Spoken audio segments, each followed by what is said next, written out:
दोस्तों नमस्कार। जैसा कि आप सभी को पता है, हमारे चैनल पर आपको प्योरली जेन्युइन और साइंटिफिक बेस्ड नॉलेज मिलती है। उसी के तहत आज मैं आपको एक विशेष जानकारी देने वाला हूं। बहुत सारे कमेंट्स आप लोगों के आ रहे थे और बहुत सारे लोगों ने मुझे ये बताया कि सर बहुत बड़ा नुकसान हमारे साथ हो गया, किसी के साथ कुछ, किसी का साथ कुछ, तो क्यों ना एक वीडियो बना करके अवेयरनेस दी जाए। हालांकि मैं हर वीडियो में रूमिनल पीएच के बारे में बात करता हूं और हमारा उद्देश्य भी है कि आप लोगों को जागृत किया जाए, बकरी पालन में आप लोगों को सफल बनाया जाए। इसीलिए हमने बकरी पालन का ऑनलाइन सेशन भी शुरू किया है, जो हर महीने की 1 तारीख से चलता है, जिसमें हम हर चीज़ को बारीकी से आप लोगों को समझाते हैं ताकि बकरी पालन में कभी फेल ना हो। ऑल ओवर ट्रीटमेंट वहाँ बताए जाते हैं। उसी क्रम में एक छोटी सी बात आज मैं आप लोगों के साथ शेयर करना चाहता हूं और वो यह है कि ऐसी 2 चीजें हैं जिनको अगर आपने एक साथ पेट में डाला तो वो प्रॉब्लम कर सकती है। क्या प्रॉब्लम कर सकती है, कैसे प्रॉब्लम कर सकती है, चलिए आगे देखते हैं। देखिए 2 प्रकार की चीजें हमने लिए। एक है मीठा सोडा। एक्चुअली मीठा सोडा क्या करता है, मीठा सोडा जब पेट में जाता है तो रूमन की जो पीएच है उसको बढ़ा देता है।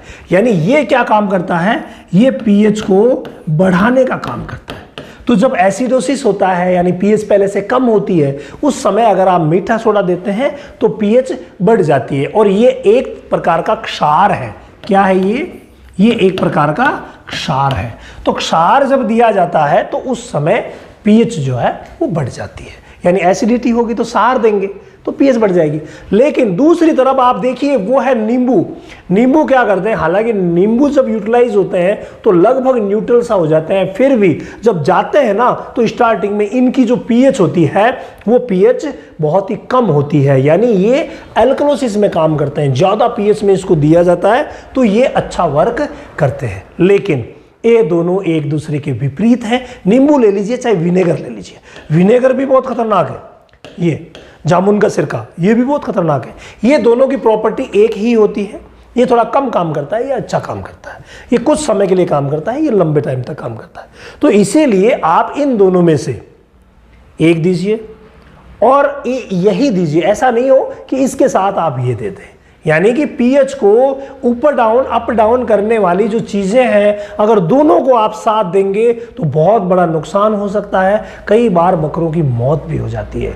इसीलिए प्लीज़ आप ध्यान रखिए, खान पान में अपने बकरियों को वही दीजिए जो उनके लिए प्रॉपर है। ये दोनों चीज़ें एज ए मेडिसिन यूज़ की जाती है, एज ए मेडिसिन। लेकिन मेडिसिन में जब दोनों को साथ दे देंगे तो भाई प्रॉब्लम होना तय है। इसके अलावा एक बात और आप लोगों से शेयर करना चाहूँगा।